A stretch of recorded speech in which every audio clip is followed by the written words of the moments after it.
ಇಟಗಿ ಗ್ರಾಮದಲ್ಲಿ ನಡೆಯುತ್ತಿರುವಂತಹ ಕೆಆರ್ಎಸ್ ಪಕ್ಷದ ಇವತ್ತಿನ ಕಾರ್ಯಕ್ರಮದ ಅಧ್ಯಕ್ಷತೆಯನ್ನು ವಹಿಸಿರುವಂತಹ ನಮ್ಮ ಕಂಪ್ಲಿ ತಾಲೂಕಿನ ತಾಲೂಕು ಘಟಕದ ಅಧ್ಯಕ್ಷರಾದಂತಹ ಶಂಕರ್ ಅವರೇ, ರಾಜ್ಯ ಮಹಿಳಾ ಘಟಕದ ಅಧ್ಯಕ್ಷರಾದಂತಹ ಆಶಾ ವೀರೇಶ್ ಅವರೇ, ಪಕ್ಷದ ಕಾರ್ಯಾಧ್ಯಕ್ಷರಾದಂತಹ ರಘು ಜಾಣಗಿರಿ ಅವರೇ, ಪಕ್ಷದ ಜಿಲ್ಲಾ ಘಟಕದ ಅಧ್ಯಕ್ಷರಾದಂತಹ ಯುಗಂಧರ್ ಅವರೇ, SC/ST ಘಟಕದ ರಾಜ್ಯಾಧ್ಯಕ್ಷರಾದಂತಹ ಪಾಯ ಗಣೇಶ್ ಅವರೇ, ಇಟಗಿಯ ಸಮಸ್ತ ಗ್ರಾಮಸ್ಥರೇ, ಬಂಧುಗಳೇ ಹಾಗೂ ಕೆಆರ್ಎಸ್ ಪಕ್ಷದ ವೀರ ಸೇನಾನಿಗಳು ಹಾಗೂ ಇಲ್ಲಿ ನಾವೊಂದಷ್ಟು ಆಗ್ರಹ ಪತ್ರವನ್ನ ಕೊಟ್ಟು ಒಂದಷ್ಟು ವಿಚಾರಗಳನ್ನ ತಿಳಿಸೋದಕ್ಕೆ ಇವತ್ತು ಕರೆದಿದ್ದೀವಿ. ಅದಕ್ಕೆ ಬಂದಿರುವಂತಹ ಅಬಕಾರಿ ಇಲಾಖೆಯ ಸಬ್ ಇನ್ಸ್ಪೆಕ್ಟರ್ ಆಗಿರುವಂತಹ ರಾಮಾಂಜನೇಯ ಅವರು ಮತ್ತು ಎಲ್ಲ ಪೊಲೀಸ್ ಇಲಾಖೆಯ ಸಿಬ್ಬಂದಿ ವರ್ಗದವರೇ, ಬಂಧುಗಳೇ, ಬೆಳಿಗ್ಗೆ ನಿಮ್ಮೂರಲ್ಲಿ ಓಡಾಡ್ಕೊಂಡು ಬಂದ್ವಿ. ನಾವು ಓಡಾಡ್ಕೊಂಡು ಬಂದ ದಾರಿಯಲ್ಲಿ 7 ಅಂಗಡಿಗಳಲ್ಲಿ ನಮ್ಮೂರಲ್ಲಿ ವ್ಯಾಪಾರ ಆಗುತ್ತೆ, ಮದ್ಯ ಮಾರಾಟ ಮಾಡ್ತೀರಿ ಅಂತ ಹೇಳಿದ್ರಲ್ಲ ಅವರು. ಆ ದಾರಿ ಯಾವ್ದಾದ್ರು ಒಂದು ಅಂಗಡಿನ ಮನೇನೋ ಇತ್ತಾ? ನಾವು ಬಂದಾಗ ಯಾವ್ದಾದ್ರು ಇದ್ವಾ? ಇದು ಇದು ಆದ್ರೆ ನೀವು ಸ್ವಲ್ಪ ಧೈರ್ಯ ಜನ, ಒಂದ್ ಸ್ವಲ್ಪ ಡರ್ಪೋಕ್ ಜನ, ಹೆಂಗೆ ಅಂತ ಗೊತ್ತಾಗ್ತಿಲ್ಲ. ಮೊನ್ನೆ 4ನೇ ದಿನ ಇವತ್ತು ನಾವು ಮಾಡ್ತಿರೋದು. ಮೊದಲ ದಿವಸ ಯಾದಗಿರಿ ಜಿಲ್ಲೆಯ ಯಾದಗಿರಿ ತಾಲೂಕಿನ ಯರಗೋಳದಲ್ಲಿ ಮಾಡಿದ್ವಿ. ಸುಮಾರು 25-30 ಅಂಗಡಿ ಇದಂತೆ ಅಲ್ಲಿ. ಆ ಎಲ್ಲ ಅಂಗಡಿಗಳು ಬಂದ್ ಮಾಡಿದ್ರು. ಪ್ರತಿಯೊಬ್ಬ ಅಂಗಡಿನೂ ಬಂದ್ ಮಾಡಿ ನಮ್ಮವರು ನನ್ನ ಹತ್ರ ಬಂದು ಕಿವಿಯಲ್ಲಿ ಊದಿದ್ದೆ, ಖುಷಿಯಿಂದ ಹೇಳಿದ್ದೆ, ಸಾರ್ ಇವತ್ತು ಈ ಕಾರ್ಯಕ್ರಮ ಮಾಡ್ತೀವಿ ಅಂತ ಹೇಳಿ ಎಲ್ಲರೂ ಬಂದ್ ಮಾಡ್ಕೊಂಡು ಹೋಗ್ಬಿಟ್ಟಿದ್ದಾರೆ ಸರ್ ಅಂತ. ನಿನ್ನೆ ಎಲ್ಲಿ ಗುರುಗುಂಟದಲ್ಲ, ಕೊಪ್ಪಳ ಅಲ್ಲ, ನೆಕ್ಸ್ಟ್ ಗುರುಗುಂಟದಲ್ಲಿ ವಿಡಿಯೋ ನೋಡಿದ್ದೀರೋ ಇಲ್ವೋ ನೀವು? ನೇರವಾಗಿ ಅಲ್ಲಿ ಯಾವ್ಯಾವ ಅಂಗಡಿ ಪ್ರಕಾಶ್ ಶೆಟ್ಟಿ ಸುಮ್ಮನೆ ಇವ್ಯಾರೇನು ಗುರುಗುಂಟದಲ್ಲಿ ಊರಿನ ಜನಾನೇ ನಮ್ ಜೊತೆಗೆ ಇದ್ದಂತವ್ರು ಏನ್ರಣ್ಣ, ಯಾವ್ಯಾವ ಅಂಗಡಿ ತೆಗೆದಿತ್ತು ಸರ್, ಇಲ್ಲಿ ಮಾಡ್ತಾರೆ, ಕಿರಾಣಿ ಅಂಗಡಿ ಇಲ್ಲಿ ಮಾಡ್ತಾರೆ. ಒಬ್ರು ಇನ್ಸ್ಪೆಕ್ಟರ್ ಬಂದಿದ್ರು ಪೊಲೀಸು, ಅವ್ರನ್ನ ಕರೆಸಿ ಅವರ ಪ್ರತಿಯೊಂದು ಅಂಗಡಿ ಮುಂದೆ ನಿಂತು ನೀವು ಇವತ್ತಿಂದ ಇದು ಬಂದ್ ಮಾಡ್ಬೇಕು, ಇಲ್ಲಾಂದ್ರೆ ನೀವು ಜೈಲ್ಗೆ ಹೋಗ್ತೀರಾ ಅಂತ ಹೇಳಿ ಬಂದ್ವಿ. ನಿನ್ನೆ ಗಂಗಾವತಿ ಜಿಲ್ಲೆಯ ಬಸಾಪಟ್ಟಣದಲ್ಲಿ ಅಲ್ಲೂ ಒಂದು ಏರಿಯಾದಲ್ಲಿ ಮಾಡ್ತಾರೆ ಅಂತ ಹೇಳಿದ್ರು. ಅಲ್ಲಿ ನಡು ರಸ್ತೆಯಲ್ಲಿ ನಿಂತು ಇಲ್ಲಿ ಯಾರಾದ್ರೂ ಮುಂದಕ್ಕೆ ಮಾಡಿದ್ರೆ ಇದು ಅಕ್ರಮ, ಕಾನೂನುಬದ್ಧ, ಕಾನೂನು ಬಾಹಿರ, ನೀವು ಜೈಲ್ಗೆ ಹೋಗ್ತೀರಾ ಅಂತ ಹೇಳಿ ಬಂದ್ವಿ. ನೀವ್ ಯಾರು ಪುಣ್ಯಾತ್ಮರಿ ಊರಲ್ಲಿ ಬಾಯ್ ಬಿಡ್ದಿರಾ? ನೀವು ಅವಾಗಿಂದ ಒಂದು ಜನ ಗಂಡಸರು ಪಾಪ ಹೆಣ್ಮಕ್ಳು ಹೇಳಿ ಅಂತ ಕೂತ್ಕೊಂಡಿದ್ದೀರಲ್ಲಣ್ಣ. ಅದೇನು ನೀವು ಪುಕ್ಕಲ್ರೋ ಎದುರು ಪುಕ್ಕಲ್ರೋ ಡರ್ಪೋಗ್ಗಳೋ ಗೊತ್ತಿಲ್ಲ, ಅವ್ರು ಬಂದಿದ್ದಾರೆ ಎಕ್ಸೈಸ್ ಡಿಪಾರ್ಟ್ಮೆಂಟ್ನವರು. ಈ ಊರಲ್ಲಿ ಅಕ್ರಮವಾಗಿ ಮದ್ಯ ಮಾರಾಟ ಆಗ್ತಾ ಇದೆ ಅಂತ ಅವ್ರಿಗೆ ನೇರವಾಗಿ ಕೆಲವೊಂದು ಹೆಸರನ್ನು ಹೇಳ್ಬೇಕು. ಈಗಲಾದ್ರೂ ಹೇಳಿ, ಸಮಯ ಇದೆ. ಆದ್ರೆ ಅದಕ್ಕೆ ಮೊದಲು ಒಂದೆರಡು ವಿಚಾರಗಳನ್ನ ನಾನು ರಾಮಾಂಜನೇಯ ಅವರಿಗೆ ಕೇಳ್ತೀನಿ. ಈ ಊರಲ್ಲಿ ಅವ್ರಿಗೂ ಗೊತ್ತಿರುವ ಹಾಗೆ ಯಾವುದು CL2ನೋ CL7 ಯಾವುದನ್ನು ಲೈಸೆನ್ಸ್ಡ್ ಬಾರ್ ಆಗ್ಲಿ ರೆಸ್ಟೋರೆಂಟ್ ಆಗ್ಲಿ ಇಲ್ಲ ಅಲ್ವಾ ರಾಮಾಂಜನೇಯ ಅವರೇ? ಕಂಪ್ನಿಲಿದೆ. ಕಂಪ್ನಿಯಲ್ಲಿ ಬಾರ್ ಅಂಡ್ ರೆಸ್ಟೋರೆಂಟ್ ಆಗ್ಲಿ, ವೈನ್ ಸ್ಟೋರ್ ಆಗ್ಲಿ, ಇನ್ಯಾವುದೋ ಲೈಸೆನ್ಸ್ ತಗೊಂಡಿರೋರು ಅವರು ಸಾರಾಯಿ ಮಾರೋದಕ್ಕೆ ಏನಾದ್ರು ಅಥವಾ ವಿಸ್ಕಿನೋ ಬ್ರಾಂದಿನೋ ಮಾರೋದಕ್ಕೆ ನಿರ್ಬಂಧ ಇದೆಯಾ? ಇಲ್ಲ, ಅದು ಕಾನೂನು ಬದ್ಧ. ಯಾಕಂದ್ರೆ ಅವರು ಸರ್ಕಾರಕ್ಕೆ ಶುಲ್ಕ ಕಟ್ಟಿ, ಫೀಸ್ ಕಟ್ಟಿ ಲೈಸೆನ್ಸ್ ತಗೊಂಡಿದ್ದಾರೆ. ಅವರು ಆ ಟೈಮಲ್ಲಿ ಮಾರೋದಕ್ಕೆ ಯಾವ ಟೈಮ್ ಅನುಮತಿ ಇದೆಯೋ ಆ ಟೈಮಲ್ಲಿ ಮಾರೋದಕ್ಕೆ ಅವರಿಗೆ ಸರ್ಕಾರದಿಂದ ಅನುಮತಿ ಇದೆ. ನಾವು ಹೋಗ್ಬಿಟ್ಟು ಯಾಕ್ರೆ ನೀನ್ ಮಾಡ್ತಾ ಇದೀಯ ಅಂದ್ರೆ ಯಾರ ತಪ್ಪು? ಅವ್ರದ ನಮ್ದೇ ತಪ್ಪು. ಈ ಊರಲ್ಲಿ ಯಾವುದೂ ಇಲ್ಲ. ಹಾಗಾದ್ರೆ ಈ ಊರಲ್ಲಿರುವಂತ 7 ಅಂಗಡಿಗಳಲ್ಲಿ ಮಾಡ್ತಾರಂತೆ, ಅವ್ರದೇನ್ ತಪ್ಪು? ಕಾನೂನು ಪ್ರಕಾರ ತಪ್ಪಾಗುತ್ತೆ. ಕೇಳಿಸ್ಕೊಂಡ್ರನಪ್ಪ, ಯಾಕೆ ತಪ್ಪು? ಅವರು ಲೈಸೆನ್ಸ್ ತಗೊಂಡಿಲ್ಲ, ಗೌರ್ಮೆಂಟ್ಗೆ ಶುಲ್ಕ ಕಟ್ಟಿಲ್ಲ, ಮತ್ತು ಯಾವ ಟೈಮಲ್ಲಿ ತಗೋಬೇಕು, ಯಾವ ಟೈಮಲ್ಲಿ ಮಾರಬೇಕು ಮಾರಬಾರ್ದು ಅನ್ನೋದನ್ನ ಪಾಲಿಸ್ತಾ ಇಲ್ಲ. ಸರಿ, ಅವ್ರು ಮಾಡ್ತಿರೋ ತಪ್ಪು. ಆದ್ರೆ ಊರಿನ ಜನ ಅಲ್ಲೇ ಹೋಗಿ ಯಾಕೆ ಕುಡಿತಾರೆ? ಕಂಪ್ನಿಗೆ ಹೋಗಿ ಕುಡಿಬೋದಲ್ಲ? ದೂರ ಆಗುತ್ತೆ. ಅಷ್ಟೇ ಅಲ್ಲ, ದೂರ ಒಂದು ವಿಚಾರ, ಅಲ್ಲಿ ಬಾರ್ ಅಂಡ್ ರೆಸ್ಟೋರೆಂಟ್ಗೋ ವೈನ್ ಸ್ಟೋರ್ಗೋ ಹೋದಾಗ ಅವನು ಉದುರಿ ಸಾಲ ಕೊಡಲ್ಲ. ಬಹುತೇಕವಾಗಿ ಇಲ್ಲಿ ಹೋಗಿ ಕುಡಿಯೋರು ಯಾರಪ್ಪ? ಬಡವರು, ಬಡ ಜನರು ಅಲ್ವೇನೋ ತಾಯಿ? ಪಾಪ ಆಕೆ ಹೆಣ್ಮಗಳು, ನಿಮ್ಮ ಮೇರಿಯಿಂದ ಇರುವಂತ ಹೆಣ್ಮಗಳು ಬೆಳಗ್ಗೆ ನಮ್ಮ ಜೊತೆ ಈ ಊರು ಸುತ್ತಾಕರು. ಈ ಊರಲ್ಲಿ ಕೂಲಿ ನಾಲಿ ಮಾಡೋರು ಅಂತಾರಲ್ವಾ, ಜಮೀನ್ ಇಲ್ದೇ ಇರೋರು, ಗದ್ದೆಯಲ್ಲಿ ಕೆಲಸ ಮಾಡೋರು, ಇನ್ಯಾವುದೋ ಚರಂಡಿ ಅದು ಇದು ಕೆಲಸ ಮಾಡೋರು, ಅವರು ಬಡವರು. ಅವರೇ ತಾನೇನಪ್ಪ ನಿಮ್ಮೂರಲ್ಲಿ ಈ ಪೆಟ್ಟಿ ಅಂಗಡಿಗಳಿಗೆ ಮನೆಗಳಿಗೆ ಹೋಗಿ ತಗೊಂಬರ್ದು ಕುಡಿಯೋದು? ಆ ಬಡವ್ರ ಹತ್ರ ಯಾವಾಗಲೂ ದುಡ್ಡು ಇರುತ್ತೆ. ನಿಮ್ಮ ಯಜಮಾನ ನಿಮ್ಗಿದ್ದಂಗೆ ಇರುತ್ತೇನ್ರಪ್ಪ? ಅದಕ್ಕೆ ಅವರು ಸಾಲ ಕೊಡ್ತಾ ಹೋಗ್ತಾರೆ, ಏನೋ ಲೆಕ್ಕ ಇಟ್ಕೊಳ್ತಾರೆ. ಅಲ್ಲಿ ಹೋಗ್ಬಿಟ್ಟು wine store, Basaveshwara wine store ಅಂತ ಇರುತ್ತೆ ಅನ್ಕೊಳ್ಳೋಣ, ಯಾವ್ದೋ ಒಂದು Venkateshwara wine store, SLV bar and restaurant ಅಂತ ಇರುತ್ತೆ. ಅಲ್ಲಿ ಹೋಗಿ ನನ್ಗೆ ಉದ್ರಿ ಕೊಡೋದ್ರೆ ಏನ್ ಮಾಡ್ತಾನೆ ಅವನು? ಮುಕ್ಳಿ ಮೇಲೆ ಒದ್ ಕಳಿಸ್ತಾನೆ ಅಲ್ವಾ? ಅದಕ್ಕೆ ಇಲ್ಲಿ ಕುಡಿದವ್ ಏನ್ ಮಾಡ್ತಾನೆ, ಇಲ್ಲಿ ಮನೆಯಲ್ಲಿ ಕಿತ್ಕೊಂಡು ಬಂದ, ಇಲ್ಲಿ ಸಾಲ ತೀರಿಸ್ದ, ಮತ್ತೆ ಇನ್ನೊಂದಷ್ಟು ತಗೊಂಡ, ಕುಡಿದ, ಕೆಲ್ಸಕ್ಕೂ ಹೋಗ್ಲಿಲ್ಲ, ಅವ್ರ ಮನೆ ಉದ್ಧಾರನೂ ಆಗ್ಲಿಲ್ಲ. ಹೆಣ್ಣು ಮಕ್ಕಳ ದುಡಿಮೆ, ಗಂಡಸರ ಕುಡಿತ, ಸಾರ ಹೆಂಡತಿನೋ ಹೆಂಡ ಸಾರ ಈ ಸಹವಾಸ ಉಪವಾಸ. ಹೀಗಾದ್ರೆ ಎಷ್ಟು ಗೃಹಲಕ್ಷ್ಮಿ ಯೋಜನೆ ಕೊಟ್ರೆ ಏನು, ಜ್ಯೋತಿ ಯೋಜನೆ, ಗೃಹ ಜ್ಯೋತಿ ಯೋಜನೆ ಕೊಟ್ರೆ ಏನು, ಶಕ್ತಿ ಯೋಜನೆ ಕೊಟ್ರೆ ಏನು, ಅನ್ನಭಾಗ್ಯ ಯೋಜನೆ ಕೊಟ್ರೆ ಏನು, ಬಡವರ ಬಡತನ ನಿವಾರಣೆ ಆಗದೆ ಇರೋದಕ್ಕೆ ಇವತ್ತು ಮುಖ್ಯ ಕಾರಣ ಬಡವರ ಮನೆಗಳಲ್ಲಿ, ವಿಶೇಷವಾಗಿ ಗ್ರಾಮೀಣ ಭಾಗದ ಬಡವರ ಮನೆಗಳಲ್ಲಿ ಗಂಡಸರು ಕುಡಿತಾ ಇರೋದು. ಸಿಂಪಲ್. ಹಾಗಾಗಿ ಸರ್ಕಾರ ಕಂಪ್ನಿ ಇದೆ, ಇಲ್ಲಿ ಯಾಕೆ ತೆಗೆದಿಲ್ಲ ಹೆಂಡದಂಗಡಿ? ಯಾಕಂದ್ರೆ ತೆಗೆದಿಲ್ಲ? ಕುಡಿತ ಅಷ್ಟು ಸುಲಭವಾಗಿ ಸಿಗಬಾರದು, ಸ್ವಲ್ಪ ಕಂಟ್ರೋಲ್ ಅಲ್ಲಿ ಇಟ್ಕೊಳ್ಬೇಕು. ಹಳ್ಳಿ ಜನ ಇನ್ನೊಬ್ರು ಅವ್ರ ಮನೆ ಹತ್ರನೇ ವೈನ್ ಸ್ಟೋರ್ ಮಾಡ್ಬಿಟ್ರೆ ಅವರು ಎಡ್ತಾಗ್ತಾನೆ ಇರ್ತಾರೆ ಅಲ್ಲಿಗೆ ಇಲ್ಲಿಗೆ. ಹಾಗಾಗಿ ಸ್ವಲ್ಪ ನಿಯಂತ್ರಣದಲ್ಲಿರ್ಲಿ ಅಂತ ಸರ್ಕಾರ ಇಷ್ಟು ವೈನ್ ಸ್ಟೋರ್ ಅಂತ ಅನುಮತಿ ಕೊಟ್ಟಿರೋದು. ಇಲ್ಲ ಅಂದ್ರೆ ಕಿರಾಣಿ ಅಂಗಡಿ ತೆಗೆದಂಗೆ ಜನರಲ್ ಲೈಸೆನ್ಸ್ ಕೊಟ್ಬಿಟ್ಟು ಎಲ್ಲಿ ಬೇಕಾದ್ರೂ ತೆಗಿಬಹುದಿತ್ತು. ಸರ್ಕಾರ ಈ ಕಡೆ ತೊಟ್ಲು ತೂಗುತ್ತೆ, ಮಗನು ಚುಡ್ತಾ ಇದೆ. ಈಗ ಬುದ್ಧಿವಂತರ ಯಾರಾಗ್ಬೇಕು? ನೀವಾಗ್ಬೇಕು. ಇಷ್ಟೇ ನಾವು ಇವತ್ತು ಎರಡು ವಿಚಾರ ಇಟ್ಕೊಂಡು ಪಾದಯಾತ್ರೆ ಮಾಡಿದ್ವಿ.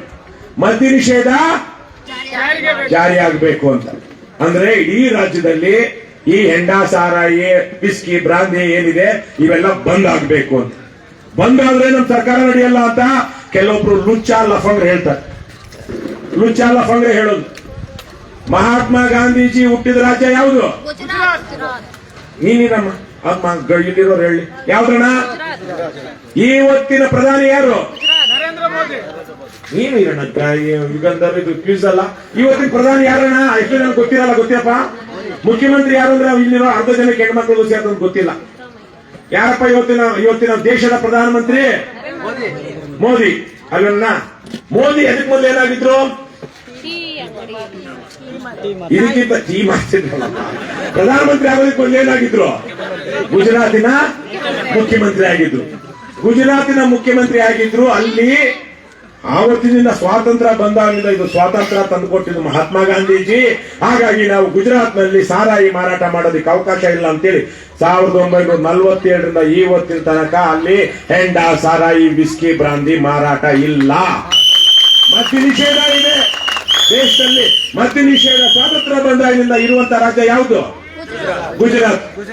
ಗುಜರಾತಿನ ಮುಖ್ಯಮಂತ್ರಿ ಆಗಿದ್ದವ್ರು ಯಾರು? ಇವತ್ತಿನ ಪ್ರಧಾನಮಂತ್ರಿ. ಅಲ್ಲಿ ಹಾಗಾದ್ರೆ ಗುಜರಾತ್ ನಡೀಲಿಲ್ವಾ? ನಮಗಿಂತ ಚೆನ್ನಾಗಿ ನಡೀತಾ ಇದೆ ಅದು. ನಮಗಿಂತ ಶ್ರೀಮಂತವಾದ ರಾಜ್ಯ ಗುಜರಾತ್. ನಮಗಿಂತ ಶ್ರೀಮಂತವಾದ ರಾಜ್ಯ ಕೇರಳ. ಕೇರಳದಲ್ಲೂ ಅಷ್ಟೇ ಎಲ್ಲಂದ್ರೆ ಅಲ್ಲಿ ಬಾರ್ಗಳಿಲ್ಲ, ಕ್ಯೂ ನಿಂತ್ಕೊಳ್ಬೇಕು. ರೇಷನ್ ಅಂಗಡಿಯಲ್ಲಿ ಕ್ಯೂ ನಿಂತ್ಕೊಂಡಾಗೆ ಎಂಡ ತಗೋಬೇಕು ಅಂದ್ರೆ. ಬಿಹಾರಲ್ಲಿ ಬಂದ್ ಮಾಡಿದ್ದಾರೆ, ತಮಿಳುನಾಡಲ್ಲಿ ಕಂಟ್ರೋಲ್ ಮಾಡಿದ್ದಾರೆ. ತಮಿಳುನಾಡು ನಮ್ಮವ್ವ ತಮಿಳುನಾಡು ಪಕ್ಕ ಅಂದ್ರೆ ತಮಿಳುನಾಡಕ್ಕೆ ನಮ್ಮ ಬಾರ್ಡ್ರಿಂದ ಒಂದು 5-6 ಕಿಲೋಮೀಟರ್. ತಮಿಳುನಾಡಿನ ಜನ ಕರ್ನಾಟಕದವ್ರಿಗಿಂತ ಬಡವರಾಗಿದ್ರು 30 ವರ್ಷದಿಂದ. ಇವತ್ತು ಕರ್ನಾಟಕದವರಿಗಿಂತ ಚೆನ್ನಾಗಿದ್ದಾರೆ. ಯಾಕಂದ್ರೆ ಇವತ್ತಲ್ಲಿ ಹೆಂಡ, ಸಾರಾಯಿ ಬಹುತೇಕವಾಗಿ ನಿಯಂತ್ರಣ ಮಾಡಿದ್ದಾರೆ. ಅಲ್ಲಿ ಜನ ಉದ್ಧಾರ ಆಗ್ತಾ ಇದ್ದಾರೆ. ಕೇರಳದಲ್ಲಿ ಉದ್ಧಾರ ಆಗ್ತಾ ಇದ್ದಾರೆ, ಗುಜರಾತಲ್ಲಿ ಉದ್ಧಾರ ಆಗ್ತಾ ಇದ್ದಾರೆ, ಬಿಹಾರದಲ್ಲಿ ಉದ್ಧಾರ ಆಗ್ತಾ ಇದ್ದಾರೆ. ಕರ್ನಾಟಕದಲ್ಲಿ ನಮ್ಮ ಸರ್ಕಾರದ ಬಜೆಟ್ ಜಾಸ್ತಿ ಆಗ್ತಾನೆ ಇದೆ, ಜನ ಉದ್ಧಾರ ಆಗ್ತಾ ಇಲ್ಲ. 4,06,000 ಕೋಟಿ ರೂಪಾಯಿ ನಮ್ಮ ರಾಜ್ಯದ ಬಜೆಟ್ ಈ ವರ್ಷ. ಸಿದ್ದರಾಮಯ್ಯ ಬಹುಶಃ ಈ ಫೆಬ್ರವರಿ 1ಕ್ಕೋ 2ಕ್ಕೋ 5ಕ್ಕೋ ಮಂಡನೆ ಮಾಡ್ತಾರೆ. ಅವತ್ತು 4.25 4.25 ಲಕ್ಷ ಕೋಟಿ ರೂಪಾಯಿಗಳು, 1000 ಕೋಟಿ ಅಲ್ಲ, 10,000 ಕೋಟಿ ಅಲ್ಲ, ಲಕ್ಷ ಕೋಟಿ ಅಲ್ಲ, ಸುಮಾರು 4.25 ಲಕ್ಷ ಕೋಟಿ ರೂಪಾಯಿಗಳ ಬಜೆಟ್ ಈ ಸಲ ಮಂಡಿಸೋದು. ಅದರಲ್ಲಿ ರಾಮಾಂಜನೇಯವ್ರಿಗೂ ಗೊತ್ತು, ಈ ವರ್ಷ ಸರ್ಕಾರ 2025-26ರಲ್ಲಿ ನಾವು ಎಷ್ಟು ಎಕ್ಸ್ಪೆಕ್ಟ್ ಮಾಡ್ತಿದೀವಿ ಅಂದ್ರೆ 40,000 ಕೋಟಿ ರೂಪಾಯಿ ಅಷ್ಟೇ. 4 ಲಕ್ಷ ಕೋಟಿಲಿ ನನ್ನ ಬಟ್ಟೆಗೆ ಒಳಗಡೆ ಒಂದು ಪುಡುಗೋಸಿ ಬಂದು ಇವತ್ತೇನ್ ಕಟ್ಕೊಂಡು ಹಾಕೊಳ್ತಿದೀವಿ, ನಾವು ಅಂಡರ್ವೇರ್ ಹಾಕೊಳ್ತಾ ಇದೀವಿ ಅಲ್ಲಣ್ಣ. ಇಲ್ಲಾಂದ್ರೆ ಹಳಬ್ರೆಲ್ಲ ಏನ್ ಮಾಡ್ತಿದ್ವಿ? ಪುಡುಗೋಸಿ ಕಟ್ಕೊಳ್ತಾ ಇದೀವಿ. ಪುಡುಗೋಸಿ ಅಷ್ಟೇ ಬಟ್ಟೆ, ಮೈ ಮೇಲೆ ಇರೋ ಬಟ್ಟೆಗೆ ಪುಡುಗೋಸಿ ಎಷ್ಟಾನೋ ಅಷ್ಟೇನೆ. ಏನು 40,000 ಕೋಟಿ ರೂಪಾಯಿ ಸರ್ಕಾರಕ್ಕೆ. ಲಕ್ಷಾಂತರ ಕೋಟಿ. ನಮ್ಮ ದೇಶದ ಬಜೆಟ್ 50 ಲಕ್ಷ ಕೋಟಿ ರೂಪಾಯಿಗಳು ಭಾರತ ದೇಶದ. ಅದಕ್ಕೆ ಬರೀ ಸಾರಾಯಿಂದ ನಡೀತಾ ಇದೆ ಸರ್ಕಾರ ಇಲ್ಲ, ಬರೀ ಸುಳ್ಳು ಹೇಳ್ತಾ ಇದ್ದಾರೆ. ಆದರೆ ಮದ್ಯ ನಿಷೇಧ ಅವ್ರು ಮಾಡಲ್ಲ. ಯಾಕೆಂದ್ರೆ ನಮ್ಗೆ ಗೊತ್ತಲ್ಲ ನಮ್ಮ MLAಗಳು ಎಂತವ್ರು. ಬಾರ್ಗಳಲ್ಲಿ ರೆಸಾರ್ಟ್ಗಳಲ್ಲಿ ಹೆಂಡ ಕುಡಿತಾ ಅದನ್ನ ಇನ್ನೊಬ್ಬ MLA ತಲೆಗೆ ಹೊಡೆದು ಅವನಿಗೆ ಮದ್ಯಾಭಿಷೇಕ ಮಾಡಿ ಅವನು ಇವನ್ ತಲೆಗೆ ಹೊಡೆದು ಇವ್ನ ಮದ್ಯಾಭಿಷೇಕ. ನಿಮ್ MLA ಅಂತವ್ರ ಅಲ್ವೇನಪ್ಪ, ನಮ್ MLA ಅಂತವ್ರ ಅಲ್ವಾ? ಹೆಂಡ ಕುಡಿದು ಅದ್ಯಾವುದೋ ಈಗಲ್ಟನ್ ರೆಸಾರ್ಟ್ ಅಲ್ಲಿ ಕುಡಿದು ಕೋಪ ಬಂದು ಪಕ್ಕದ ಕ್ಷೇತ್ರದ MLA ತಲೆಗೆ ಹೊಡೆದು ಅವ್ರ ಮೇಲೆಲ್ಲ ಬೀರಾಯ್ತು. ಇಂಥ MLAಗಳು ಮಿನಿಸ್ಟರ್ ಇಟ್ಕೊಂಡ್ರೆ ಅವ್ರು ಮದ್ಯ ನಿಷೇಧ ಮಾಡ್ತಾರ? ಮಾಡಲ್ಲ. ಯಾಕಂದ್ರೆ ಅದೇ ಹಣ ಹೆಂಡ ಹಂಚ ಅವ್ರು ಗೆದ್ದು ಬರ್ತಾರೆ. ಹಾಗಾಗಿ ಇವ್ರ ವ್ಯಾಪ್ತಿಗೆ ಬರಲ್ಲ. ಏನು ಮದ್ಯ ನಿಷೇಧ ಮಾಡಿ ಅಂತ ನಾವು ರಾಮಾಂಜನೇಯ ಅವ್ರು ಕೇಳಿದ್ರಾಗುತ್ತೇನ್ರಪ್ಪ? ಆಗಲ್ಲ. ಅದನ್ನ ನಾವು ಸರ್ಕಾರಕ್ಕೋ ಬೇರೆ ಜನಕ್ಕೋ ಕೇಳ್ಕೊಳ್ಳೋಣ. ಆದ್ರೆ ಅವರೇ ಹೇಳ್ದಾಗೆ ಈ ಊರಲ್ಲಿ ಅಕ್ರಮ ಮದ್ಯಮ ಅಂದ್ರೆ ಈ ಊರಲ್ಲಿ ಏನ್ ಮಾರಾಟ ಮಾಡ್ತಾ ಇದ್ರೆ ಯಾರಾದ್ರೂ ಅದು ಅಕ್ರಮ. It is outright unlawful illegal criminal activity. It's an outright illegal criminal activity. ಏನು?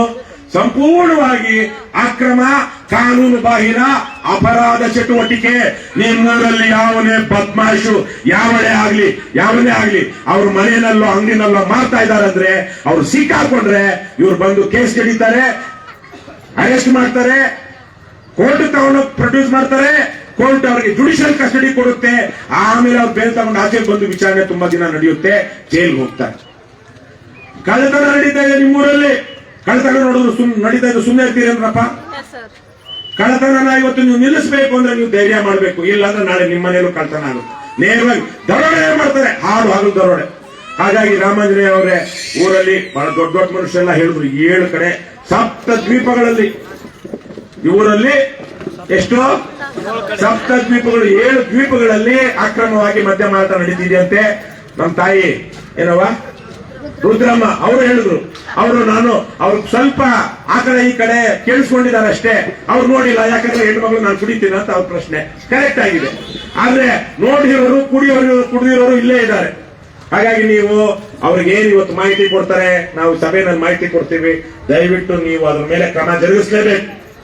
ಈ ಊರಲ್ಲಿ ನೀವು ಒಂದು ರೌಂಡ್ ಹಾಕಿ ಯಾವನ ಮೇಲೆ ಡೌಟ್ ಇದೆಯೋ ನೇರವಾಗಿ ಮಾತಾಡಿ, ತಪ್ಪೇನೂ ಇಲ್ಲ.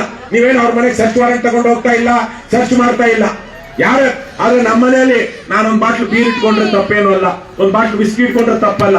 ಒಂದು ಯಾರೇ ಆಗ್ಲಿ ಅವರ ಪ್ರೈವೇಟ್ ಕನ್ಸಂಪ್ಷನ್ ಖಾಸಗಿ ಬಳಕೆಗೆ ಸ್ವಂತ ಉಪಯೋಗಕ್ಕೆ ಅಂತ ಒಂದಷ್ಟು ಇಟ್ಕೋಬಹುದು ಅಂತಿದೆ. ಅದು ಇಷ್ಟು ಲೀಟರ್ ದಾಟದ ಮೇಲೆ ಅದು ಯಾವನೇ ಇಟ್ಕೊಂಡಿದ್ರು ಅದು ಅಕ್ರಮ ದಾಸ್ತಾನು ಅಂತೇಳಿ ಘೋರ ಅಪರಾಧ ಅಂತ ಪರಿಗಣಿಸಿ ಅವ್ರನ್ನ ಅರೆಸ್ಟ್ ಮಾಡಿ ಜೈಲ್ಗೆ ಹಾಕ್ತಾರೆ. ಈಗ ನಿಮ್ಮ ಅಂಗಡಿಗಳಲ್ಲೆಲ್ಲ ಬೇಕಾದಷ್ಟು ಇದೆಯಲ್ಲಣ್ಣ, ತೋರಿಸೋಣ.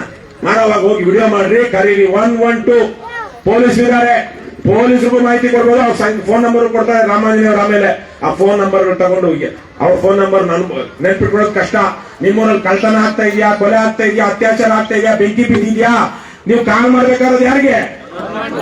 112 112 ಆ 3 ನಂಬರ್ ಒತ್ತಿದ್ರೆ ಸಾಕು, ಡೈರೆಕ್ಟ್ ಆಗಿ ಪೊಲೀಸ್ ಕನೆಕ್ಟ್ ಆಗುತ್ತೆ. ಒಂದು ಫೋನ್ ಕರೆ ಎಷ್ಟೇ ದೂರ ಪೊಲೀಸ್ ಇರೋದು ಇವತ್ತು. ಮೊದಲಾಗಿ ಅಲ್ಲಿ ಹೋಗ್ಬೇಕು, ಕಂಪ್ನಿಗೆ ಹೋಗ್ಬೇಕು, ಅಲ್ವೇನಣ್ಣ? ಕಂಪ್ನಿಗೆ ಬರ್ಬೇಕಾ ದೂರ ಕೊಡೋದು, ಏನಾದ್ರು ಆಗ್ತಾ ಇದೆ ಅಂತ ಹೇಳೋದಕ್ಕೆ ನೇರವಾಗಿ 112 ಕಾಲ್ ಮಾಡಿದ್ರೆ ನಿಮ್ಗೆ ಬರುತ್ತಲ್ಲ, ಅವ್ರು ಬರ್ತಾರೆ, ಅಂದ್ಕೊಂಡು ಬರ್ತಾರೆ ಸೈರನ್ ಹಾಕೊಂಡು. ಯಾಕಂದ್ರೆ 112 ಕಾಲ್ ಮಾಡಿದೀರಂದ್ರೆ ಅದು ರಿಸಲ್ವ್ ಆಗಿದೆಯೋ ಇಲ್ವೋ ಅಂತ ಅವ್ರು ಮತ್ತೆ ಅಪ್ಡೇಟ್ ಮಾಡಬೇಕು. ಇಲ್ಲಾಂದ್ರೆ ಪೆಂಡಿಂಗ್ ಅಲ್ಲಿ ಇರುತ್ತೆ, ಮೇಲಧಿಕಾರಿಗಳಿಗೆ ಹೋಗುತ್ತೆ ಇನ್ಫಾರ್ಮೇಶನ್, 112 ಬಂದಿತ್ತು, ಇವ್ರು ಅಟೆಂಡ್ ಮಾಡಿಲ್ಲ ಅಂತೇಳಿ. ಪ್ರಕಾಶ್ ರೆಡ್ಡಿ ಬನ್ರಯ್ಯ. ಹಾಗಾಗಿ 112 ಅಷ್ಟು ಕಾಲ್ ಮಾಡಿ, ನೇರವಾಗಿ ಕಾಲ್ ಮಾಡಿ, ಮತ್ತೆ ಇವ್ರ ನಂಬರ್ ತಗೊಳ್ಳಿ, ಕಾಲ್ ಮಾಡಿ ತಿಳಿಸಿ. ಅವ್ರು ಬಂದಾಗ ಇಂಥ ಮನೆಯಲ್ಲಿ ನಡೀತಾ ಇದೆ, ಇಂಥ ಅಂಗಡಿಯಲ್ಲಿ ಇದೆ ಅಂತ ಧೈರ್ಯವಾಗಿ ಹೇಳ್ರೋಣ. ಧೈರ್ಯ ಕಳ್ಕೊಂಡ್ರೆ ಪುಕ್ಕಲರಾಗ್ಬಿಟ್ರೆ, ನಾವು ಪುಕ್ಕಲರಾಗಿದ್ದಕ್ಕೇನೆ ಬೇರೆ ಬೇರೆ ದೇಶದವರು ನಮ್ಮ ದೇಶದ ಮೇಲೆ ಆಕ್ರಮಣ ಮಾಡಿ ಬರೀ ಅದ್ಯಾವುದು ಪುಡುಗೋಸಿ ಕರ್ನಾಟಕದಷ್ಟು ಕೂಡ ಇಲ್ಲ ಜನಸಂಖ್ಯೆ ಇಲ್ಲದು. ನಮ್ಮ ದೇಶದಲ್ಲಿ ಪುಡುಗೋಸಿ ಅಷ್ಟು ಜಾಗ ಯಾವುದೋ ಒಂದು ಸಮುದ್ರದ ಮಧ್ಯದಲ್ಲಿದ್ದಂತ ಒಂದು ದ್ವೀಪ ಯಾವುದು? ಇಂಗ್ಲೆಂಡ್. ಅವರು ಬಂದು ನಾವು 3 ಜನ ಇದ್ರೆ ಅವರು 4 ಜನ ಇದ್ದಾರೆ, 4 ಅಲ್ಲ 3 ಚಿಲ್ಲರೆ. ಅವ್ರು ಬಂದು ನಮ್ಮ ದೇಶನ ಆಡಿದ್ರು. ಯಾಕಪ್ಪ ಹೆಂಗಾಡಿದ್ರನ್ನ? ನಮ್ಗೇನಾಗಿತ್ತು? ನಾವು ಡರ್ಪೋಕ್ಗಳಾಗಿದ್ವಿ. ಏನ್ ಡರ್ಪೋಕ್ ಅಂದ್ರೆ ಹೆದ್ರು ಪುಕ್ಕಳರಾಗಿದ್ವಿ. ಇವತ್ತು ಅನ್ಯಾಯ ಅಕ್ರಮ ನಡೀತಾ ಇದೆ, ಅದು ನಿಲ್ಸೋ ಧೈರ್ಯ ನಾವು ಮಾಡಿಲ್ಲ ಅಂದ್ರೆ ಜಿಸ್ಕಿ ಲಾಠಿ ನನ್ನ ಕೈಯಲ್ಲಿ ದೊಣ್ಣೆ ಇದೆ, ಯಾರ ಮಗ ವ್ಯವಸ್ಥೆಯಲ್ಲಿ. ಹಾಗಾಗಿ ನಾವು ಹಕ್ಕಿದೆ. ಬಾಬಾ ಸಾಹೇಬ್ ಅಂಬೇಡ್ಕರ್ ಅವರು ಬರೆದಿರುವಂತಹ ಸಂವಿಧಾನದಲ್ಲಿ ನಮ್ಗೆ 16 ಹಕ್ಕುಗಳಿದೆ. ದಯವಿಟ್ಟು ಅದನ್ನ ನಾವು ಬಳಸಬೇಕು, ಹೆದರಬಾರದು. ನಿಮ್ಮ ಜೊತೆಗೆ KRS ಪಕ್ಷ ಇರುತ್ತೆ. ಯಾರಿರ್ತಾರೆ? ಎಲ್ಲಪ್ಪ ಸಾಶಾವಲ್ಲಿ ಎದ್ದಿರ್ತಾರೆ. ನಿಮ್ಮೂರಿನ ಹುಡುಗ ಈತನೇ ನಾವಿವತ್ತು ನಿಮ್ಮೂರಿಗೆ ಬರೋದಿಕ್ಕೆ ಕಾರಣ.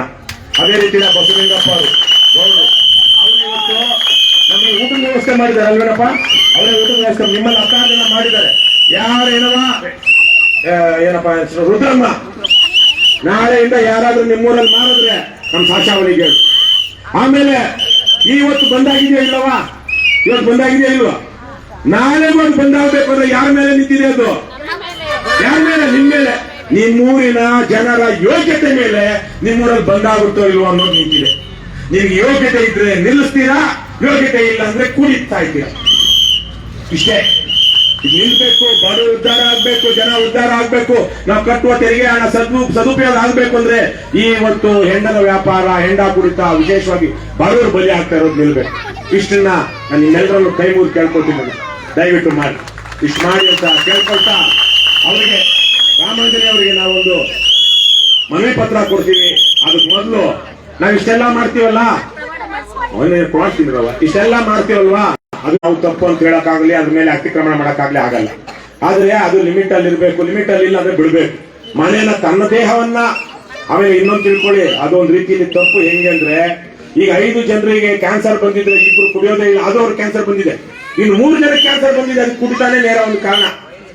ಯಾರು ಕ್ಯಾನ್ಸರ್ ಬಂದಿರೋರಲ್ಲಿ ಹೆಚ್ಚು ಜನ ಕ್ಯಾನ್ಸರ್ ಬಂದಿರೋದು ಯಾರಿಗೆ ಅಂದ್ರೆ ಕುಡಿಯೋರಿಗೆ. ಹಾಗಾಗಿ ನಿಮ್ಮಿಷ್ಟ. ಆದ್ರೆ ಕುಡಿಯೋದು ಬಿಡಿ ಅಂತ ನಾವು ಕೇಳ್ಕೊಳ್ತೀವಿ. ಆದ್ರೆ ನಮ್ಮ ಪ್ರೀತಿ ಪಾತ್ರರು ಹೆಣ್ಣು ಮಕ್ಕಳು, ಅವ್ರ ಮಗನೋ, ಅಳಿಯನೋ, ಅಮ್ಮನೋ, ಅಪ್ಪನೋ ಯಾರು ಇರ್ತಾರಲ್ಲವ ನಿಮ್ಮ ಮನೇಲಿ, ಅವರೆಲ್ಲ ಕುಡಿತಿದ್ದಾರೆ. ಈಗ ಅವ್ರನ್ನೇನ್ ಮಾಡ್ಬೇಕು? ನಾವು ಏನ್ ಮಾಡ್ಬೇಕವ? ಬಿಡಿಸ್ಬೇಕೋ ಬೇಡವಾ? ಬಿಡಿಸೋದಕ್ಕೆ ನಮ್ಮ ಪ್ರಯತ್ನ ಇರ್ಬೇಕೋ ಬೇಡವಾ? ಬಡಿತಾನೆ ಇನ್ನೊಂದು ಮಾಡ್ತಾನೆ, ಆದ್ರೂ ನಾವೇನ್ ಬಿಟ್ಟು ಹೋಗ್ಬಿಡ್ತೀವ? ಅಯ್ಯೋ, ಅವನಿಗೆ ಸಾಧ್ಯ ಆದ್ರೆ ಉಪವಾಸ ಕೆಡಬೇಕು. ಸಾಧ್ಯ ಆದ್ರೆ ರಾತ್ರಿ ಮನೆ ಬಾಗಿಲು ತೆಗಿಬಾರ್ದು, ಆಚೆ ಚರಂಡಿಯಲ್ಲಿ ಬಿದ್ದಿರ್ಲಿ. ದುಡ್ಡು ಒಂದು ನಯಾ ಪೈಸಾ ದುಡ್ಡು ಕೊಡಬಾರ್ದು. ಲಬ ಬಾಯ್ ಮಾಡ್ಕೊಳ್ಬೇಕು. ಊರಿನ ಜನ ಕರಿಬೇಕು. ಈ ನೆಂಟರನ್ನ ಕರೆಸಿ ಪಂಚಾಯತಿ ಮಾಡಿ ಬದ್ಮಾಶು ಮಗನಿಗೆ, ಬದ್ಮಾಶ್ ಗಂಡನಿಗೆ, ಬದ್ಮಾಶ್ ಅಪ್ಪನಿಗೆ ಹೋಲಿಸ್ಬೇಕು, ಬಲವಂತ ಮಾಡಬೇಕು, ಹೆಂಡ ಬಿಡಿಸ್ಬೇಕು. ಇಲ್ಲಾಂದ್ರೆ ಮನೆ ಉದ್ಧಾರ ಆಗುತ್ತೇನವ? ಹೆಣ್ಮಕ್ಳು ಹಂಗೆ ಬಿಟ್ಕೊಂಡಿದ್ರೆ ಆಗುತ್ತಾ? ನೀವು ದುಡಿಯೋದು, ಈ ಬದ್ಮಾಶ್ಗಳು ಹೋಗಿ. ಆ ಬದ್ಮಾಶ್ ಯಾರು? ನಮ್ಮ ಮನೆಯವನೇ. ಇಲ್ಲ ನಮ್ ಗಂಡ, ಮಗ, ಅಳಿಯ, ಅಪ್ಪ, ಅಣ್ಣ, ತಮ್ಮ ಇಷ್ಟ ತಾನೆ. ಹಾಗಾಗಿ ಅವ್ರನ್ನ ಉಳಿಸ್ಕೊಳ್ಳೋ ಜವಾಬ್ದಾರಿ ಯಾರ್ದು? ನಮ್ದು ಇದೆ. ಹಾಗಾಗಿ ಇವಾಗ ನಾವೆಲ್ಲ ಸೇರಿ ಒಂದು ಪ್ರತಿಜ್ಞೆ ಮಾಡೋಣವಾ? ದಯವಿಟ್ಟು ಎಲ್ರು. ಇದು ವಿಶೇಷವಾಗಿ ಅವರು ಸರ್ಕಾರಿ ಅಧಿಕಾರಿಗಳಿಗೆ ನಾವು ಏನು ಬಲವಂತ ಮಾಡೋದಿಲ್ಲ, ಅವರು ಮಾಡಿದ್ರೆ ಒಳ್ಳೇದೇನೆ. ಆದ್ರೆ ಮಿಕ್ಕವ್ರು ಎಲ್ರು ನಾನು ಇನ್ಮೇಲೆ ಹೆಂಡ ಕುಡಿಯಲ್ಲ, ಏನು ಯಾವ್ದೊಂದು ಸಿಗರೇಟು, ಪೀಡಿ ಇಂತ ತಂಬಾಕೆಲ್ಲ ಹಾಕಿ ಬಹಳ ಜನ ಸತ್ತು ಹೋಗ್ತಾ ಇದ್ದಾರೆ. ಹಾಗಾಗಿ ಅಂತ ಮಾಡಲ್ಲ ಅಂತ ಒಂದು ಪ್ರತಿಜ್ಞೆ ಮಾಡೋಣ. ಎಲ್ಲರೂ ಕೂತಿರೋ ಜಾಗದಲ್ಲಿ ಅದೇ ಮೇಲೆ ಕೈ ಇಟ್ಕೊಂಡು ನಾನು ಹೇಳುದನ್ನ.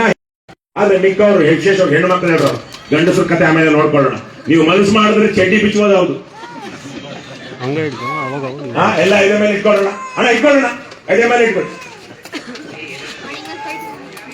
ನಾನು ಇಂದಿನಿಂದ ಹೆಂಡ, ಸಾರಾಯಿ, ಹೆಣ್ಮಕ್ಳು ನೀವು ಹೇಳ್ರವ, ಹೆಣ್ಮಕ್ಳು ಕುಡಿತಾರೆ ಕೆಲವೊಂದ್ ಕಡೆ, ಅಕಸ್ಮಾತ್ ಮುಂದೆ ಅಭ್ಯಾಸ ಆಗ್ಬಿಡ್ಬೋದು.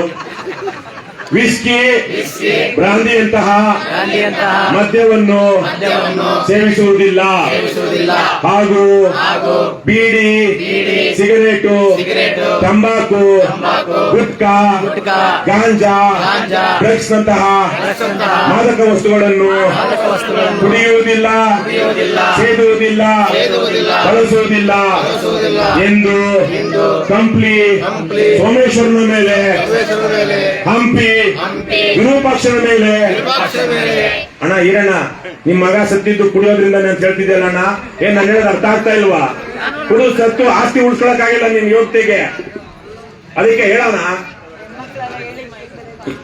ಹಂಪಿ ವಿರೂಪಾಕ್ಷನ ಮೇಲೆ ಆಣೆ ಮಾಡಿ ಪ್ರಮಾಣ ಮಾಡುತ್ತಿದ್ದೇನೆ ಹಾಗೂ ನನ್ನ ಬಂಧು ಮಿತ್ರರಲ್ಲಿ, ಮನೆಯವರಲ್ಲಿ ಯಾರಾದರೂ ಈ ದುಶ್ಚಟಕ್ಕೆ ವ್ಯಸನಗಳಿಗೆ ಬಲಿಯಾಗಿದ್ದರೆ ಅವರನ್ನು ಒಲಿಸಿ ಪ್ರೀತಿಸಿ ಕಾಡಿಸಿ ಪೀಡಿಸಿ ಒತ್ತಾಯಿಸಿ ಆಗ್ರಹಿಸಿ ಅವರನ್ನು ಆ ದುಶ್ಚಟಗಳಿಂದ ಬಿಡುಗಡೆ ಮಾಡಲು ಕಾಯ ವಾಚ ಮನಸ ಪ್ರಯತ್ನಿಸುತ್ತೇನೆ ಎಂದು ವಾಗ್ದಾನ ನೀಡುತ್ತೇನೆ. ಎಲ್ಲರಿಗೂ ಶುಭವಾಗಲಿ. ಸರ್ವೇ ಜನ ಸುಖಿನೋ ಭವಂತು. ಸಮಸ್ತ ಸನ್ಮಂಗಳಾನಿ ಸಂತು. ಕರ್ನಾಟಕ ರಾಷ್ಟ್ರ ಸಮಿತಿ ಪಕ್ಷಕ್ಕೆ ಕೆಆರ್ಎಸ್ ಪಾರ್ಟಿಗೆ ಬಿಡುಗಡೆ ಬೆಂಬಲಿಸಿ ವೋಟು ಮಾಡಿ ಡೊನೇಟ್ ಮಾಡಿ ಸಪೋರ್ಟ್ ಮಾಡಿ. ಭ್ರಷ್ಟರೇ ನಾಡ ಪ್ರೇಮಿಗಳೇ ಕೈಯಲ್ಲಿ ಲಾಠಿ ಬಾಯಲ್ಲಿ ಸೀಟಿ ಲಂಚ ಮುಕ್ತ ಕರ್ನಾಟಕ, ಭ್ರಷ್ಟಾಚಾರ ಮುಕ್ತ ಕರ್ನಾಟಕ, ಸಾರಾಯಿ ಮುಕ್ತ ಕರ್ನಾಟಕ, ಡ್ರಗ್ಸ್ ಮುಕ್ತ ಕರ್ನಾಟಕ, ಬಸವಣ್ಣನ ಕಲ್ಯಾಣ ಕರ್ನಾಟಕ, ಕುವೆಂಪುರ ಅವರ ಸರ್ವೋದಯ ಕರ್ನಾಟಕ. ಕರ್ನಾಟಕ ರಾಷ್ಟ್ರ ಸಮಿತಿ ಪಕ್ಷಕ್ಕೆ ಕೆಆರ್ಎಸ್ ಪಾರ್ಟಿಗೆ ಕರ್ನಾಟಕ ಮಾತೆಗೆ ಕನ್ನಡ ಭುವನೇಶ್ವರಿಗೆ ಸಿರಿಗನ್ನಡಂ ಗೆಲ್ಗೆ ಏನೇ ಆಗಲಿ ಒಳ್ಳೆಯದನ್ನೇ ಮಾಡಿ. ಜೈ ಹಿಂದ್, ಜೈ ಕರ್ನಾಟಕ. ಎಲ್ರಿಗೂ ನಮಸ್ಕಾರ. ಈಗ ಕರೆನಪ್ಪ ಅವ್ರನ್ನ. ಈಗ ಅವ್ರ್ಯಾರಪ್ಪ ಸಿಗ್ನೇಚರ್ ಮಾಡಿದವರು? ಯಾರಪ್ಪ ಸಿಗ್ನೇಚರ್? ಈಗ ಪಿಡಿಒರು ಬನ್ನಿ. ಎಷ್ಟಿಟ್ಕೊಳ್ಳೋಣ.